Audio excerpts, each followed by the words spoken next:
everyone, and welcome. I am so glad you could join us today. Thank you for being here. I'm Dawn Lego. I'll be your host and moderator for today's conversation. If you've joined one of our auction packages webinars before, wonderful to see you back. Thank you for coming back. I have seen some familiar names on our registration list, so welcome. And if it's your first time with us, we're especially happy to have you here too. So welcome everyone. Um, we're going to let you all get a little bit settled. Today's topic is one that, well, if I'm being honest, probably isn't what most people would call exciting, although we're data nerds over here at Auction Packages. We find it exciting. We are talking about event data.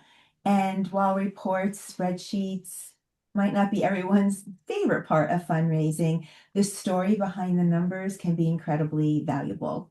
So, I don't know, registration, bids, sponsorship, donation, they all tell us something. They help us understand what's working, where we have opportunities to improve, and how we can create even more successful fundraising events. So today's all about making data feel a little less intimidating and a whole lot more useful. So before we jump in, let's get everyone involved. In the chat, please go ahead and introduce yourself. We'll have our panelists introduce themselves in just a moment. Tell us your name, your organization, where you're joining from, what beverage you have in your hand. And then let's answer one quick question. Panelists, let's pay attention. I thought we'd have a little fun. What is your event data personality? So just A, B, C, or D, drop it in the chat, please. Are you the data detective? Dashboard glancer? Are you like just the gut instinct fundraiser, like, yeah, we're just going to win it? Or are you the spreadsheet escape artist? Numbers are just not my favorite, so you're going to go with D. So let's look at the chat. Let's see. What do we got here? We got a few A's, B's, A's. Oh, I'm so proud of you, D. Thank you for being honest. Lots of B's. All right, we have a very good mix here. All letters of the alphabet. So we are going to help you make the most of this data. So I love the honesty already. The good news is that wherever you landed, today's webinar is for you. We can all use our data a little bit better. It isn't about becoming a data analyst or spending hours behind spreadsheets. It's about identifying the metrics that tell the story of your event and using them to make smarter fundraising decisions the next time, right? So, okay, before we jump in, I do want to go over some housekeeping. We want you to have a great experience today and get the most from this webinar. We do this for you. So first, a special thank you to my colleague, Sarah O'Brien, who manages all of our webinar programming. Go ahead and say hi to Sarah in the chat. She's behind the scenes making this all possible and making the logistics run smoothly. Sarah, thank you. If you'd like, closed captioning is available during today's webinar. You'll also receive the full recording. We always get that. That's the number one webinar question, isn't it? Yes, we're recording and in our follow-up email, as well as on Auction Packages' new website and our YouTube channel is going to be the on-demand version. So you'll have access to it. So don't worry about taking notes. We want you to engage with our panelists today. As a reminder, today's webinar is eligible for 1 CFRE credit. To receive the credit, you do need to stay the full duration. And we do want you to be interactive. Thanks for getting that chat going so early. Stay engaged with us. There's also a Zoom feature right at the bottom of your screen. It's a little Q&A bubble, I think. If you have a specific question, we could manage that a little bit easier other than the chat that goes bubbling up real fast. So if you have a specific question, please drop it in the Q&A. Our panelists are on hand. We're all here to help. Just use that feature and we'll get your questions answered. And before you leave today, just a last little note, we do have a short survey. We'll drop the link in a little bit later as well. So would be appreciative if you would take a minute to complete it. Your feedback will help us continue improving our programming. And a little announcement, anybody who completes a survey will be entered into an Amazon gift card drawing. It's our favorite part of the day, right, Sarah? Tomorrow, we'll get to call somebody and say, hey, you're the recipient of a $100 Amazon gift card, but you do have to participate in the survey to qualify. So that's a little fun.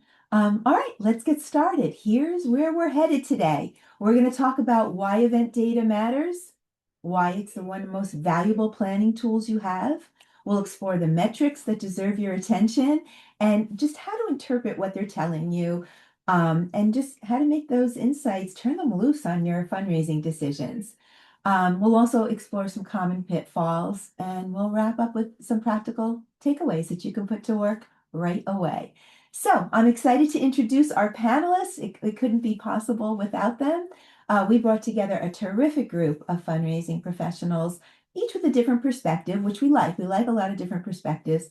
And we have one of your peers with us too, which couldn't be more valuable, right? And we're going to jump right into event data. I'm going to ask each of you to please, let's start out with a quick introduction of yourselves. Tell us who you are, what you do, and what lens you bring to today's conversation. Let Erin, if we can, if you don't mind, we'll start with you. Then we'll hear from Darren, Shannon, and finally Patrick. So Erin, take it away. Yeah, hi everybody. I'm excited to see some of my fellow auctioneers in the chat and some of my Charleston friends. So my name is Erin Kinzel. I am founder and head auctioneer at Giving for Good, and we only do fundraising auctions. We work with 501c3s across mainly the Southeast. We do more than 65 galas a year now. And I come from television, so I think I come from a different lens of production, of video, of storytelling. And I also used to be a meteorologist. So I think the data that I used in meteorology many, many years ago is something I've carried with me into events. And I always say fundraising is not done on a wish or a whim. We have to use data to drive our decisions. So I'm thrilled to be here.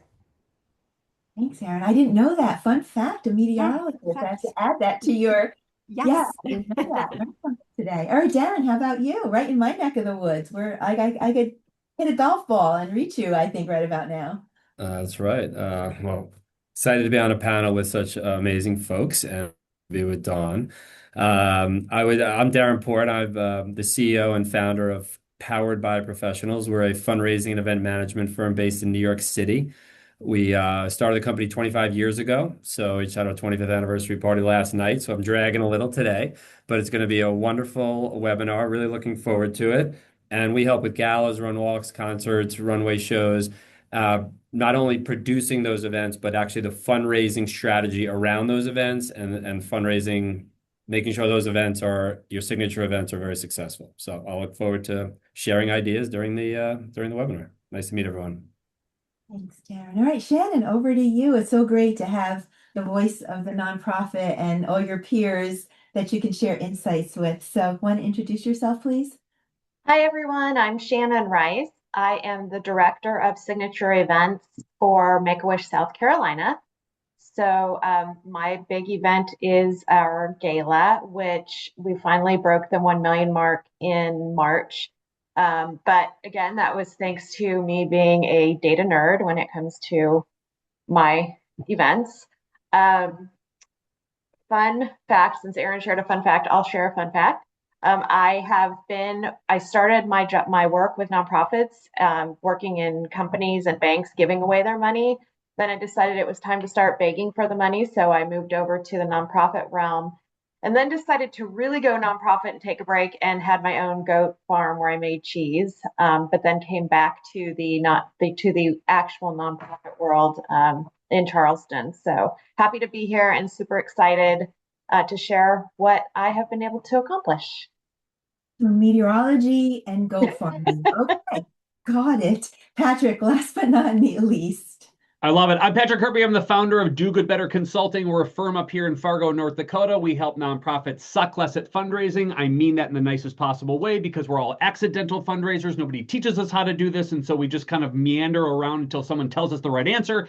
That's what I love doing. Fun fact, I graduated with a politics degree, which meant I was unemployed. I ran for office because I thought I knew everything at the age of 24. I lost, but I raised more money than I was legally allowed to spend in a campaign race and decided to do fundraising for the rest of my life. And that's what I do now. So I'm very excited to be here. It's really fun being in the room with a lot of other smarter human beings than I, which I get to go learn some things too. So let's go and nerd out today. And I'm excited to be here. Thanks for inviting me.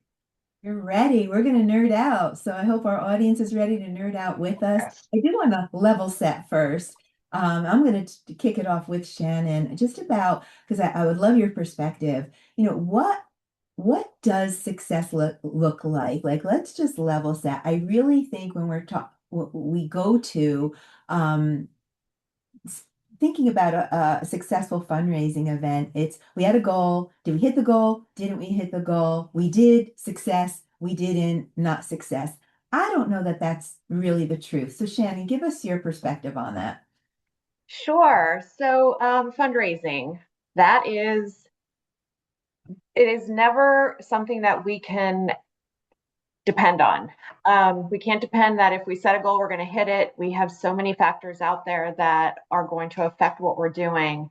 And I've spent many years trying to just make sure I'm hitting goals. But the reality is, we're up against a lot. We're up against an economy that's shifting. And when I say shifting, I mean it's shifting quarterly, sometimes weekly.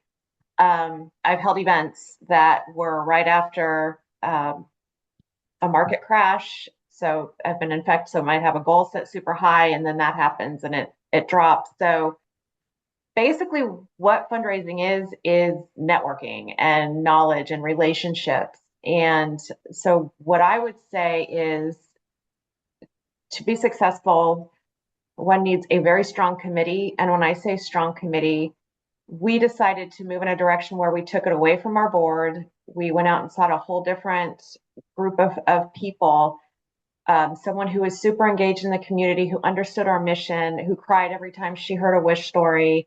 And she brought her peers to the table. And that's what we did this last year. We went from board support to community support and really almost turned our gala into somewhat of a peer-to-peer type event where we had this group of people going out to their folks in the community and introducing them to Make-A-Wish. And so they would either bring myself to a meeting or they would bring one of my counterparts to a meeting. And we were able to really talk about Make-A-Wish and share what we do, because there are a lot of misnomers about what we do. And I want to clarify one right now. We grant wishes to children with critical illnesses, And not thank you. necessarily terminal illness. Now, some of our kids do have terminal illnesses, but I do want to make sure folks know that's what we do. And that really does change people's attitude towards what they're going to give, because if they know they're going to give to a child's survival, it really makes a big difference to a lot of folks out there. So that's number one. Get a strong committee. Make sure that you're staying engaged with those folks. Make sure that you have people who really want to be in the room and see the excitement and succeed. The second is to have a super engaging program. I have to just give a little plug. Erin Kinzel is my auctioneer. Since I started working with her is when we really started seeing a difference, because you do need an auctioneer who is engaged in what you're doing, who believes in the mission, who knows your people, and who is willing to go over the data with you to make sure that you know who is coming into the room, who is going to raise their paddle or might raise their paddle, knows what their situation is. It does make a big difference. So I highly recommend working very closely with your auctioneer. And within that, then how do you encourage folks to give? Well, number one, the biggest thing I can tell you is know your audience. And when I say know your audience, you are working with every person who has purchased a sponsorship or a table and talking to them about the importance of who is sitting at their table. Because if you don't have that, then you're going to end up with folks forgetting to fill their table, bringing whoever can be there. A lot of times those folks can't afford to give. And it's not that they don't necessarily want to give, they just don't have the income to give. And that really does affect your bottom line. So have those conversations. If we are fundraisers, and like Patrick said, we are all fundraisers, might be accidental, but that's what we're doing. It's important that you do speak to those folks and say, look, we have this. So in my case, I have this many outstanding wishes. And I am excited because we have really caught up from where we were 5 years ago. But it's estimated that we have 417 kids being diagnosed every year with a critical illness. Right now, we have over 300 of those kids in our pipeline, and we can grant right now 250 wishes a year. So we have more children waiting for a wish, and we still haven't found all those kids who are eligible for a wish. So that said, with an average cost of a wish costing us $7,500, we know we want to raise as much money as possible in the room so that we can keep up with our pipeline. So guest What I'm experience.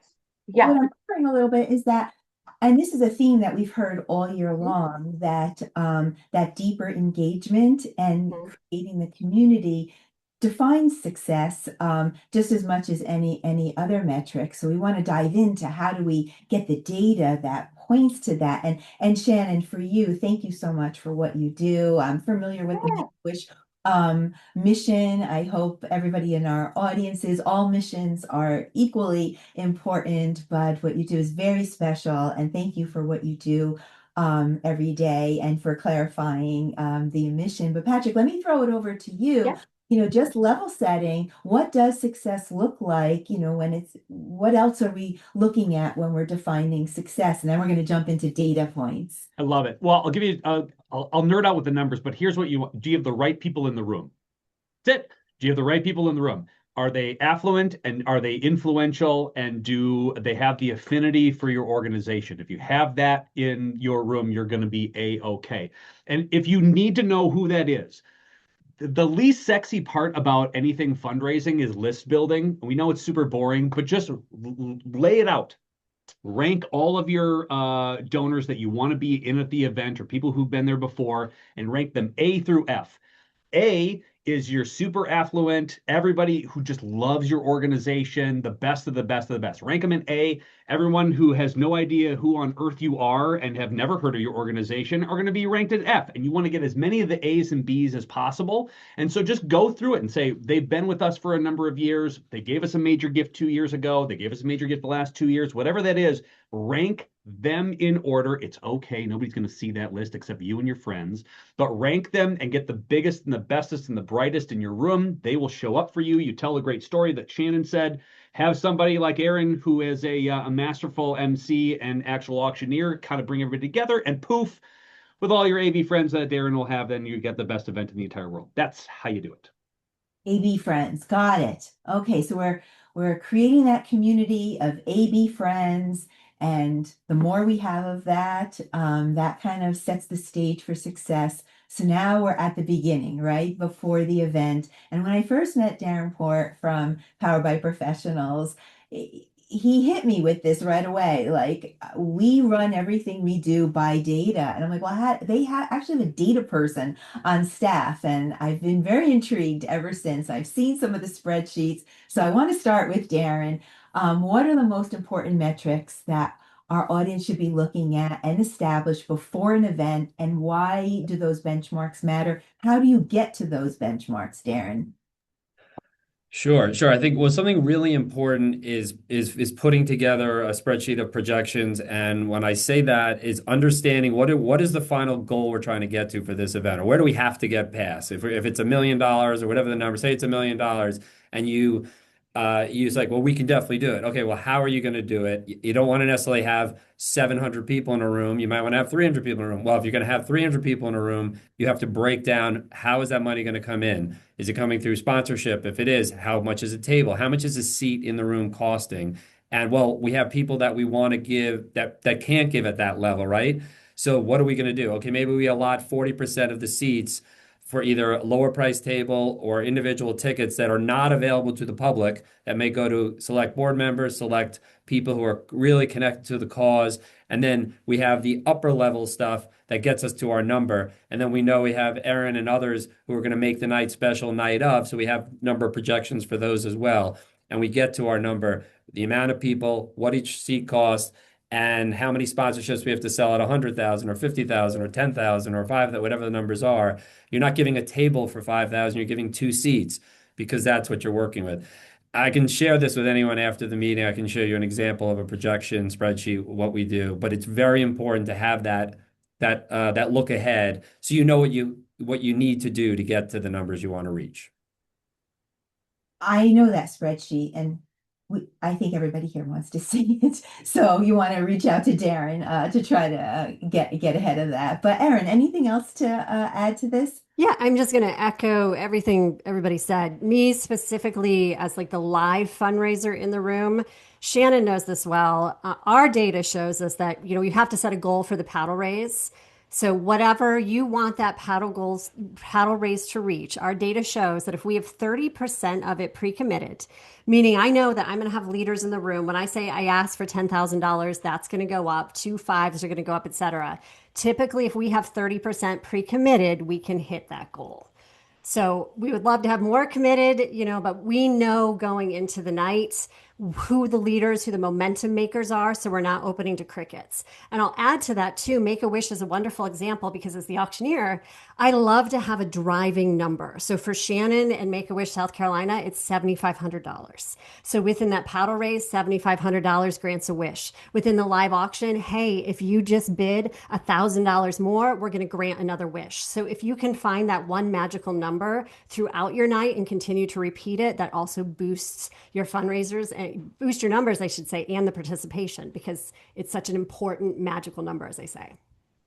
Well, Shannon, how do you get to that impact number, the one that's going to feel comfortable in the room, feel comfortable, for Erin to ask, and that's going to be that magic number that everyone's going to raise their bid on? How do you get to that impact number? You're talking about our 7,500? Yes. So, yeah. So with our 7,500, we know that's how much, based on all the wishes we're granting, we know that's what we're going to be paying on average per wish. So it helps us to have something that says for every wish we grant, and that's, like I said, it's the average. Some of our wishes are much higher, some are much lower, just depending on what the child's wish is. And we can just say, we know that we can, if we raise this, we're going to be able to grant this many. So it's easy for me to, for Aaron, we can even, this last auction, we started out it at 7,500 because we were actually granting a wish for an auction item. So it made it super easy for us to have a starting number. But I do want to add one thing. What I like to do is look at how many tables I have in the room, determine what each table needs to donate to hit my goal. And then I can go back to my committee who have all been in the room and let them know we will reach our goal if every table does this. Because then they're going to go to their table and say, this is what we need to raise. And they're the people they were able to bring to get as sponsorships. They're going to go to them and say, hey, this is what we need. So break it down by table. You don't have to break it down by guest because a lot of guests are couples, but break those numbers down by table and really determine what's going to get you there. We were fortunate to have raised in excess of it this last year because of what our goal was set at, but it does make a huge difference to know your numbers. So It's a formula, right? You want to build that community, you want to build that engagement, you want to have the right people in the room, and then you're almost, well, if this is the goal, you need X people, and each person needs to do this, or each table needs to do that. It's all like a very maybe easy formula. I mean, not easy, but like a formula that you have to work towards, it sounds like. it is an easy formula. If you have your goal and you divide it by the number of tables in your room, then that's what each table has to raise. And some are going to do way more, some are going to do less, but as long as it's coming together that way, then, and if you communication is really important with your committee and with your sponsors, because your sponsors are putting good money out there and they want this event to be successful as well if their name is on it. So there's nothing wrong with being honest. Okay, so let's talk about registration numbers a little bit because I think that gets a lot of attention. Do those early indicators kind of predict how an event will perform? Darren, let me toss that one over to you. Yeah, I think we're starting to hit on. Whoops, I'm starting to hit on some of the same things again, but the right people. So what we do is we put together an organizational chart for each event we work on, almost like you're building a company, right? You're going to have the right people in the right boxes. We're all kind of saying the same thing here in just different ways. So it's like who's bringing credibility to the evening, who's bringing money to the evening or the day, whatever it is.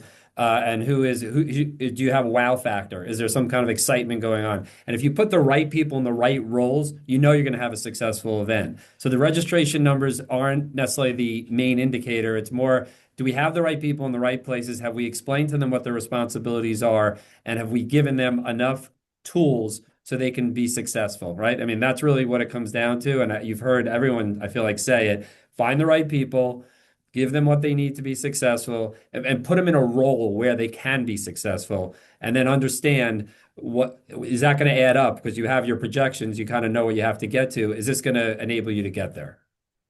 Patrick, anything to add, on those early indicators and registration and how you consult with the clients that you work with? Yeah, part of the thing that you can do is again, lay out expectations. Number one, I think Aaron put a really, really great quote that you can just read and verbatim out of the gate in the chat right there on expectations for your major donors. If you don't feel comfortable asking for a specific amount, here's an addendum to Aaron's point, which is here, which is our goal is to raise $100,000 during our paddle raise or our fund in need. Is that something that you would love to help us accomplish? Their answer is going to be yes. Like, great. Is there a number here that you feel comfortable raising your hand at? So therefore, you don't have to put a number in.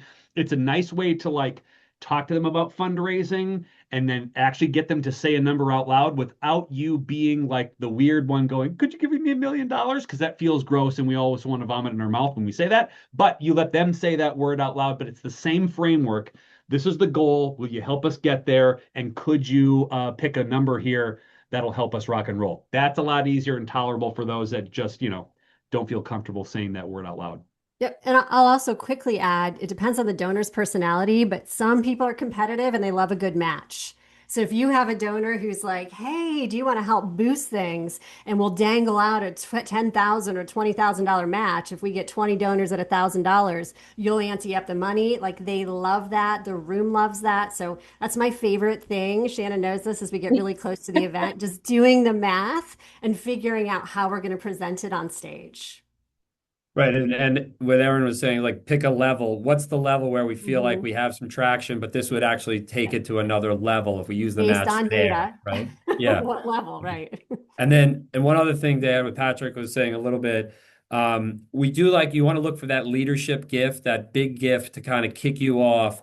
Who's going to be your top presenting sponsor? Who can you approach for that big gift? Because that sets the tone for the whole event, and it just gets you off the ground running, and really helps. So something to think about, and we can help you with that. Got it. Okay, let's move into during the event. Everything's happening really fast and you're being pulled in a million directions. So once the event is underway, what are you paying attention to and who's paying attention to it? Or are you paying attention to it at all? Because it is real time and things could shift in real time.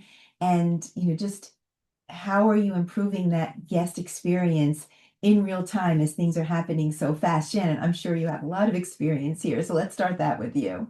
Yeah. Um, honestly, I honestly look at what is going to make people emotional in the room before. So this is before, so I can better gauge. And I know that it has to do with the program, but we knew last year things were a little quiet in the room a couple times. So we went from granting one wish in the room to granting two wishes in the room. Um, we are actually going to not even have a one wish that's already been granted. We're just going to do wishes in the room at this point because you do lose people. When people are having a great time and they're seated with their friends, they're super excited to just be there. But you don't keep them engaged, then you're not going to see the paddles raising as much as you want. So I am the person who is watching the room at all times. So, and I have someone who's already taken care of the numbers for me and working on all of that. We have our auction, all of that's being taken care of. So I'm really just watching what's happening. And if I need to go whisper something in my MC's ear, or if I need to say something to Aaron, I'm always standing by the table where they are all at so that I can just give them a heads up of what's going on and how we can maybe put a little bit of zing into the event. So that's, we try to keep it as little talk as possible and as much about our mission as possible. And that way people don't get so bored. Yeah, Darren, what That's do you really, find paying attention to during the event? And do you have staff from Powered by Professionals, or do you coach somebody from the nonprofit to be paying attention to these numbers? How do you handle that? Because I know you love your data.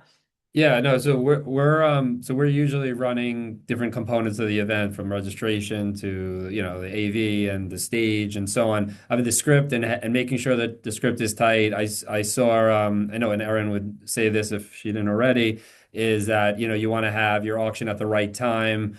The timing of that is so critical. So understanding the room, that's been planned out in advance because we've discussed it. We looked at last year, the year before, what worked, what didn't work. How quickly do they drink? Do they, when are we breaking? Is there a break? Should there be a break? Are we asking for a live auction and live appeal at the same time? Are we breaking those up because it's too long of a stretch? We're going to lose the room. So these are all things that we're thinking about, in advance. And then night of, we're monitoring that as it's going. We're really trying to stay on track. If there are certain tables where we know there's a lot of money, what I like to do is I like to head over and give them a little heads up. Hey, we're getting to that part of the night where, you said you were committed. Erin's like her 30% that she's lined up that night, and Sharon's already talked to those donors. So we want to go over and just say, just remember, you're doing 10,000 and you got to pay attention because I need your paddle to go up. So you want to communicate that because people are drinking, they're having fun. They forgot they told you they were going to do that, and then they're not paying attention, and that could mess up your whole flow. So things like that. Erin, what data points are you looking at before you hit the stage? And, how do you pivot with everything happening in real time? I always like being an auctioneer on stage, there's a million things happening in your head at once. I would say regarding the paddle raise, like one of my bid spotters is also always recording it and they stay to stage left. So I know with communicating them like where we are, I know going into it with our paddle raise calculator, how many donors we need at each level, pretty much, if we're going to hit that goal. So I'm aware of where we are and I'll do check ins. Like, where were we? Was that only 18 donors? Come on, can we get two more? Let's push it. So we're constantly doing that. Then when it comes to the live auction, I love working with auction packages. So I'm always have to be aware of like what the reserve is on an item. And then Mhm. I'm doing that mental math. Like I have a number. If I can get this up to 6,000, I know I'm going to stop and I'm going to sell it 3 times. I'm going to sell it 4 times. So Shannon knows in the years that we've worked together, we have like trigger points where if you get it here, stop it, sell it multiple times because we're trying to amplify and maximize how much we make. And to Darren's point, yes, we see that all the time where these pre-committed donors get too drunk and forget to do it. So my spotters know where they are typically Yep. ahead of time. I'll walk the room with someone like Shannon in my binder on stage. It's super creepy, but I have photos of all of those top anticipated donors. My team also has photos of them easily accessible on their phone. So we know what they look like, who they are. And I also ask who likes to be celebrated because some donors want a lot of applause. They want to be like, Mr. Smith, thank you so much for your gift. So we are all working together as a team trying to keep track of all of that. Erin, I think you were referring to multiples when you said, you want to Yep. sell for $6,000 and then Yep. sell 3 times. That's Yep. considered a multiple for our audience that may not even have thought to do a multiple. Yeah. Can you just So explain so what a with multiple is? with yeah, so for the auction packages, let's say I have a trip that's $2,000, like the cost. We would never sell it beneath that, right? So I would talk to someone like Shannon from the organization and say, how much realistically do you want to make off this package? So typically there's two ways to do it. We can just run it up where we get down to two bidders, say we get to five. I say, hey, if you both do five, I can sell this twice. I might offer it to the entire room, but we really only had two bidders, so it sells 2 times for five. If Shannon says, I'm happy at just doubling my money, I'd like to stop it at four, I will just run it up with multiple bidders. When we hit four, I will stop and say, you know what? I would love this to be my Oprah moment. I would love to make as much money as possible for Make a Wish. So I'm going to send you to Mexico, you to Mexico, you to Mexico. And that's how sometimes we sell things, 10 times, 20 times Mhm. for some of the lower ticket trips. So multiples, we're a fan, everybody, like Yes. Yeah, easy to do. it depends on every organization, but Yes. yes, in a big room, you can make a ton of money on multiples for sure. Yeah, it brings great energy too. I'm sure. And Yeah. everyone's like, doing that. Everyone gets Yeah, and excited. really They're like, like wow, what's going especially on? yeah, and Yeah. like lower ticket ones, someone that can't afford the $10,000 trips to send them on a lower ticket trip, like they feel so good about it because they just took their vacation money, they got a great trip, but they also gave back to your organization at the same time. Yeah. Okay, thanks for explaining that. Yep. Okay, you want to have multiples. I think that's what we're hearing loud and clear. All right, so we're at the live auction. We're at the, part where we all call it something different, the fund and need, the mission moment. Um, like what data points during that like reveal the most about the donor engagement? Are you drawing from last year's data, or are you just feeling the energy in the room? Is it ad hoc? Are you winging it? How are we gauging that live and fund a need moment? Whoever wants to take that. Unexpected gifts. That's how you know it. So the ones that you don't know, you're like, holy crap, we got how many of those? So any level that you have no moment where you're like, huh, didn't expect those five hands to go up. Or you have one of these moments from the stage. I know Aaron has this all the time too, where you're like, who the hell is that guy? And that just some random human being who gives a gift at a level that you did not expect in the back. That's how you know you've got a vibe. And if you can tell who's going to raise their hand in the room or like how many people are going to do that by the size of your bartender's tip jar, number one, and how many empty glasses are on the table. Those are your two metrics that you want to do. Is that tip jar overflowing? Yes. Gonna have a good night. Okay, so wait, is what I'm hearing on I your love thread, that. we have to put somebody needs to monitor the tip jar. And what was the other one? How I many empty glasses are on the table? But again, it's that first moment where you have a who on earth is that? I didn't have that predicted in the higher levels. The minute you feel one of those things hit, you know it cascades momentum. It just has that feel in the room and there's a vibe. I Okay. wanted one of the best parts of our event this year. And Aaron, I don't know if you even remember this, but we had 40 people raise their paddle at $1,000. And that may not seem like a big deal, but that's how I knew. That is when I realized we were going to hit the million Same. because Hmm. it was just, that was my constant. So I guess that the message there is it doesn't necessarily have to be that one big donation, but that momentum of people constantly raising their paddle at a certain level. I've never done a paddle raise where I had to quiet them down. They were so excited. I mean, to talk about stacking the room, it was awesome. Yeah. Good Yeah. for you.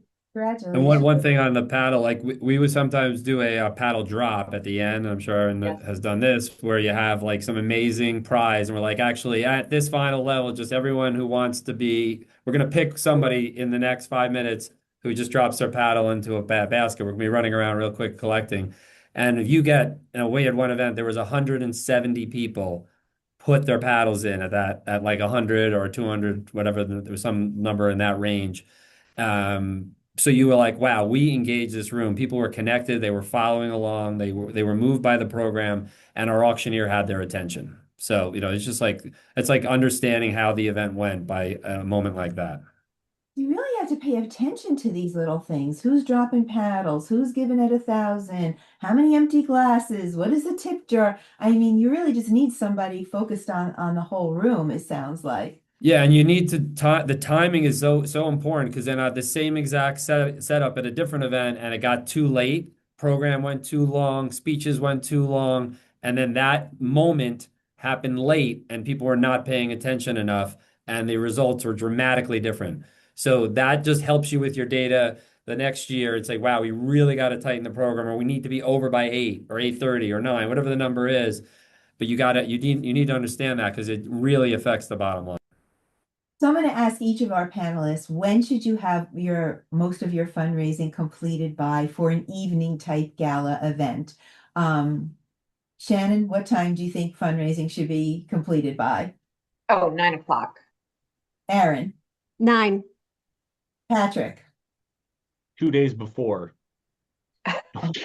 No, I'm serious. You're I'm like, correct. seriously, get as much as you can committed before. So you got if you can do your event 48 hours before the actual event happens and you're comfortable with whatever you have in the hopper, you're gonna have a successful event. But Todd. the event should not go past 9, I guess, is where yes. Yes, I Correct. think I like to yes. be on the way out and headed to bed by 9. Yeah. Yeah. Yeah.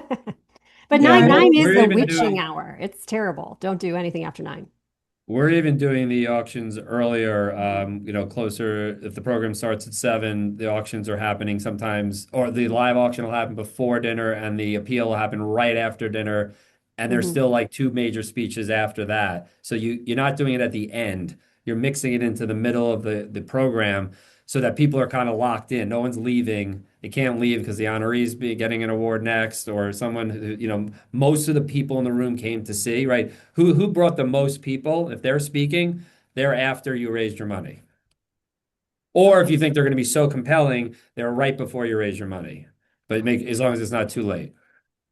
Yeah, that's definitely something we've been hearing in all of our webinars, right? Like that's the bewitching hour. Don't go past 9. But if you're Patrick Kirby, you're starting 2 days before. But that is good advice. I appreciate that. Let's move to sponsors because they're so important to events and they do invest for a reason. And we want to retain them year after year. We want to be able to call that sponsor and say, can we guarantee, can we count on your support again? But I think it's important to be able to get those metrics to report back to them, just to help along that retention. So what metrics should we be looking at to report back to sponsors and demonstrate that value? Patrick, can we start with you on that one? Yeah, so it's an interesting metric. I'm going to go with an interesting route for an answer to this. It is totally okay to go to your sponsors and ask the question, what's the best sponsorship experience you've ever had at any event whatsoever? And have them tell you everything they loved about a sponsorship that they did. And then you go, hey, if we put something together for you that matches exactly to what you loved, could we put together a formal proposal and get it to you? And they're like, yes, absolutely. And then you give it to them. You're like, well, this is everything I love. Yep, because you paid attention to it. Super easy. Like it's totally okay to do that. Number one, that's okay. Number two, check-ins during the night and then just making sure that they feel TLC the same way that you do your big and major donors. So it's okay to go up to some of the, not even the presidents or the owners of the company, some of the other ones that go, hey, having a good time, can I get you anything, etc. Like just simple check-ins to know that they exist and say thank you, and you're going to be totally okay. And then you check back with them and say, hey, did we nail it? Do we knock it out of the park? What else do you need? That transparency, that open conversation will keep them coming back over and over and over and over again. If you just go, these are the things they said they're going to do, and these are the things you did. Do what you say, be authentic, be accountable, all the things that we do in business day to day, right? Super important. Because you might think it's going to be really cool to put them on social media and Facebook. They're like, I don't care about Facebook, but They you're going don't to do it care. anyway because somebody said that earlier. Like, do the things that they want, and they will love you for it And because ask them nobody else is asking that question. Nobody. that that easy. Ask them, right? Start there. Darren, what about you? When it comes to sponsors, what metrics should nonprofits be looking at to demonstrate value to the sponsor? Yeah, I'm gonna stick with Patrick. I don't want to. I think he did a great job with that. I just want to add one thing that's separate from what you asked on, is that understanding where the money actually came from that night. So it's usually, it's a web, right? So who is the person that drove those 5 sponsorships? Oh, that's because Susie is a managing director at this place, and Susie got her vendors involved. So now the value of Susie is not just Susie's gift, it's every gift that she got from there. And then wait, one of those gifts she got then reached out and got another gift. Someone, now three steps removed, if you will. But that's still Susie's value. So understanding who are the top 10 people in the room that are creating value for your event is very important from the numbers before and after the event to really understand that because that could identify potential honorees in the future, co-chairs, strategy on how you want to approach them, what you're asking of them, realizing they may not give a lot, but they have a network that gives you a ton, or they can open a door that you can't get into. These are critical components to an event and post-event. Okay, a lot we're covering here. Well, we're having a great event, a great paddle raise. We hit the $1 million mark at Shannon's event, and we say goodbye. We express our gratitude, and then I think we all want to put our feet up and nap for a week, but we can't do that because we need to start pulling reports, and it starts immediately for the next event. So, Shannon, what are you looking at first? What's the first report or metric you review right after the event?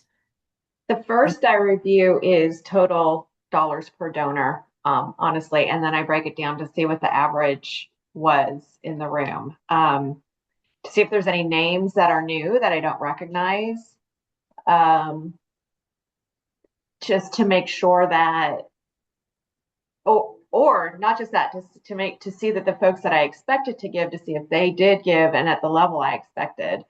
Um, because if they didn't, then I want to make sure we're following up there too. That's going to give me an idea of whether I picked the right auction items, that my program was well orchestrated. But that's really where I'm going. And then I'm also going to look at paddle raise versus other, whether it was live auction or silent auction, and what they did there. So, Okay, good things to look at. Patrick, anything to add to that? What are you looking at after the event? Because we can't really Um, take a break, right, for a week. We have to start planning already. yeah, you mhm. do. First things first, you had to set your thank yous out immediately. That does metrics aside.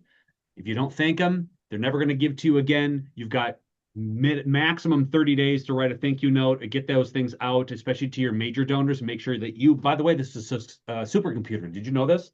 It's also a phone. And you can pick up this phone and actually talk to a human being that actually would like to hear from you and say thank you. So you can use an actual phone to actually call somebody and say thank you, and do that within the first 30 days. You're going to be way better. That metric will rise. The amount of people who want to return, knowing that you valued them and thank them personally going forward. Got it. Okay, any other immediate metrics that we're looking at, Aaron, Darren, after the event? Oh, well, I'm going Yeah, to look I at. think. Oh, go Oh, ahead, sorry. Dan. No, go ahead. No, I think we talked about surveys, I think a little bit, right? A survey we did. Yes? No? We didn't. Okay, so making sure you get a little survey either out to the people who attended, or definitely something to your board and key people who filled those roles, those boxes for you. Understanding what worked for them. And it's always dangerous to ask everyone's opinion because then if you don't act on their opinion, that can be challenging. So you got to think it through and decide if your organization, how it's set up, and if you want to do that or not, but it is important to definitely get feedback from different types of people, because just because the person who has tons of money said, it was amazing, I loved how it went, and then the other person's like, I felt like I was excluded the whole night. I didn't feel like an inclusive event. So it's figuring out, are there ways that we can include everyone throughout the evening in different ways so they all feel special? But I mean, you're going to get that feedback by, like Patrick said, pick up the phone and call a couple people, maybe set up a meeting and invite a handful of people. But be careful, you get a couple of outliers that can create a problem in a big meeting. So, individual feedback, I think, is important. Thanks, Patrick. Aaron, you were going to say Yeah, something. all great points. Yes, for the live fundraising, I'm always going to look at the performance of the live auction. We compare fair market value to what it sold for. Did it sell over or under?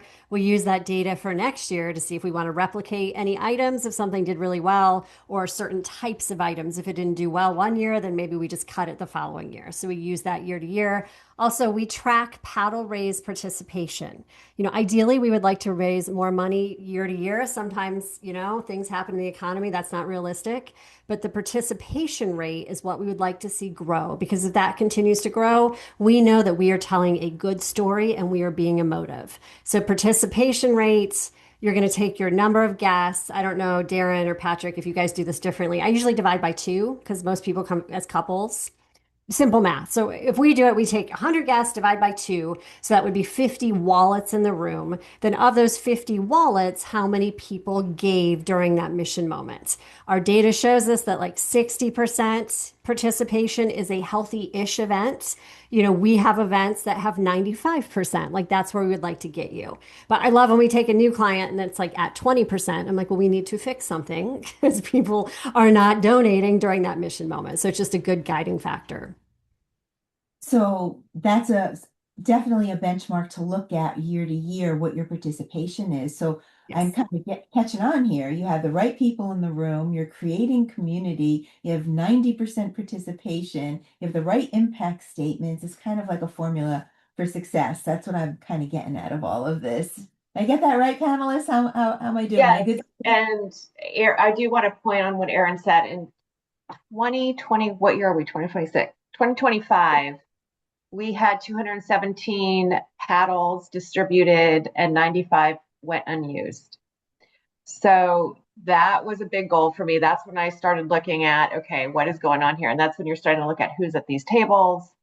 So I did a complete reorg of our gala this last year, and that's where I pulled on that committee that was completely separate from the board. I let them know that number, and they went to work, and we had 8 bidder numbers go unused this year. Oh, wow. Good for So, you. and when I say unused, they may have done, a chance to win, or they did a paddle drop, but regardless of what it was, that only 8 paddles went unused. And so that's when you know that you just got to keep reworking what you're doing. And you did that in 1 year? You were able Yep. to increase that? And Aaron knows. Oh yeah.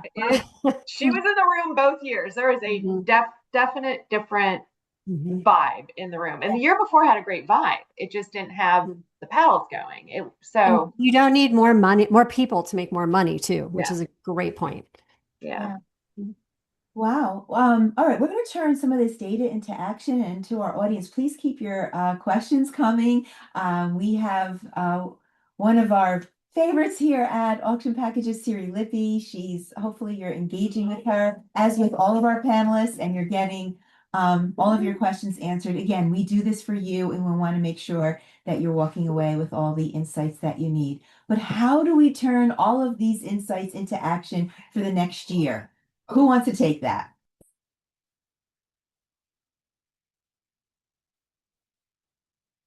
Just do it.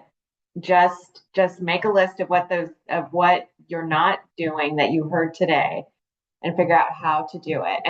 And I have always worked in smaller markets.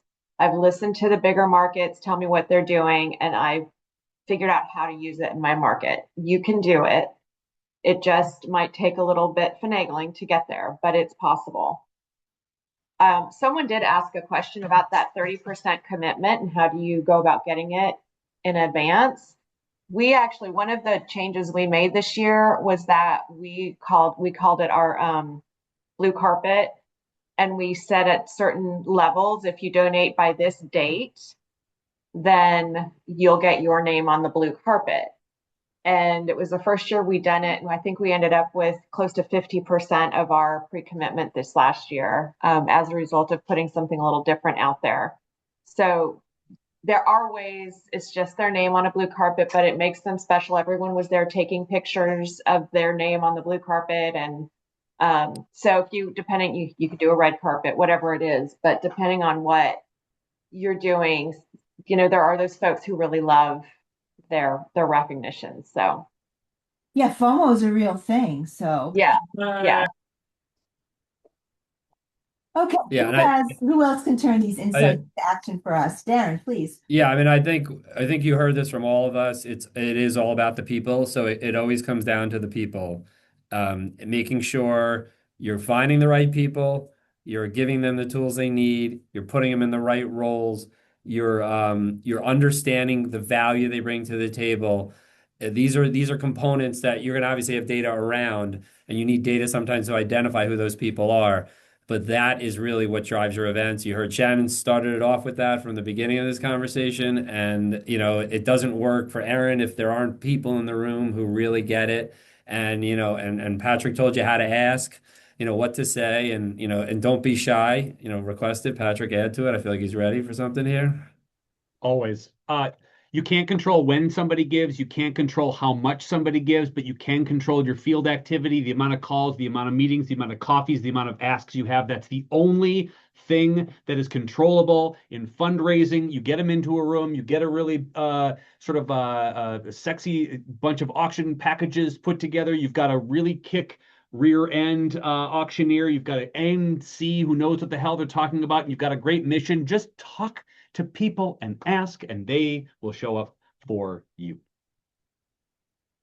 Okay, we hope that's true. Aaron, anything else to add? No, I mean, you guys have been awesome. I always say at the end of the night, it's just how did you make people feel? If we can leave this event and people felt like they were part of something, that they were part of a movement, they will always remember how they arrived and how they left. So I'll add that, make sure check-in is seamless and make sure that it's joyous and wonderful on the way out. And even if they didn't give a ton that this year, it's still a marketing opportunity for them to go home, tell their friends, I went to this great Make-A-Wish gala. You have to come next year. They're spreading the word for you. We all want to go to that Make-A-Wish gala. Yeah. Um, Yeah.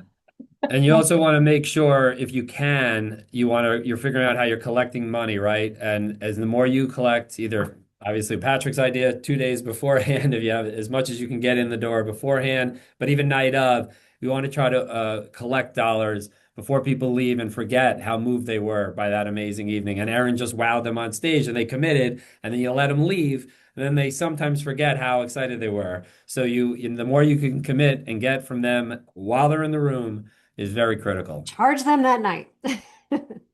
Charge them that night. All right, I Yeah, do want to we stand by the door and like, thank you so much for coming, and why don't you check out right over here? Literally almost like blocking them with a big smile on our face and encourage and having a whole bunch of people ready to help check them out right away. So sorry. No, I appreciate that. I do want to answer Sarah's question. She's asking, should events have both a live and silent? So as we're wrapping up, let's hear from all the panelists. Live and silent, is that a yes or a maybe or a no? Shannon is smiling. What do y'all think? I I think the silent is part of the entertainment portion of the event. I know they're a lot of work.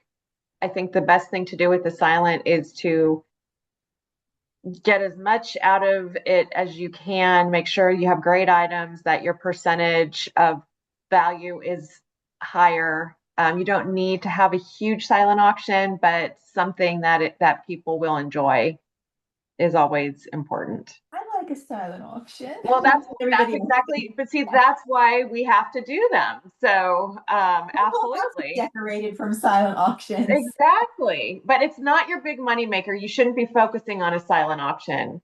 That's not where you're going to raise the most money, but you have to focus on it because people love them. Got it. Anybody else to add to that? It depends. And if you don't do a silent auction, do a couple of raffle boards, get a couple of big fun items to do raffle boards on them and make that your kind of thing. Not necessarily. And open it up earlier than your event and have anybody access it so you can be the most inclusive fundraising activity that anyone can do. And then people from all over, even if they can't make it, can still bid on stuff. So. Very good. We got a thumbs up from Darren too. I wish we could continue this conversation. I really do, but time just is not our friend. It goes by so fast in our webinars. We're going to try to wrap up, but our panelists are all available. Should anybody have more questions? Siri's still with us to answer some of your questions. And in the survey, you certainly could just raise your hand, and whoever you need to speak to, we'll make sure that we can connect you with them. So we're just data nerds here. So let us know how you felt about today's conversation in our webinar. And just want to give a huge thank you to Erin, Darren, Shannon, Patrick, just for sharing your expertise and experience and all your practical advice with us today. So appreciate you being here. But before we wrap up, I just want to take a minute. We would like to share an exciting update announced today from Auction Packages. We are celebrating an anniversary on August 15th. Auction Packages celebrates 17 years. And there's no better way to mark that occasion with the launch of our brand new website that just happened on July 30th and a brand new dedicated nonprofit portal. This is a space just for you so that you can manage your events, your experiences, all in one place. So if you haven't explored it yet, please take a look. The new portal will make it easier just to discover what experience and events look like for you. And we have a little fun. We love giving things away here. So throughout the month of August, we are inviting you to create a new account right on our website. This is open to schools or any nonprofit organizations. No purchase necessary, no reservations necessary. Just come visit us online and explore what we have to offer. You'll all receive a $10 Starbucks gift card. Yeah, everybody will receive that. Every Friday, we'll be awarding those along with the Amazon gift card for whoever participates in today's survey. And we're giving away this gorgeous set of luggage. I won, and I hope I could win, but I think I'm not eligible. But a beautiful 7-piece of luggage. So yeah, have fun. Come visit us online and let us know how you think about the new website. Also, I do want to talk about Behind the Bid Chicago. We've had a lot of inquiries. Registration is open. That's our in-person workshop. It'll be on September 17th. Registration is available. So come see us there if you're in the Chicago area, I think Sarah will drop the registration link into the chat. And if you're not in the Chicago area, don't worry, we're touring the country. We'll be to your area very soon. So to our panelists, again, thank you for so generously sharing your time, your expertise, your insights with all of us today. We so appreciate you. And to everyone who joined us, just thank you for spending part of your day with us. We appreciate you being here, and we hope you found today's conversation valuable. Enjoy the rest of your summer. Have a safe, happy Labor Day. We will be back with our webinar program on September 23rd. That's when our webinars resume. And we hope you'll join us then. Until next time, take care. Thank you again. Happy fundraising.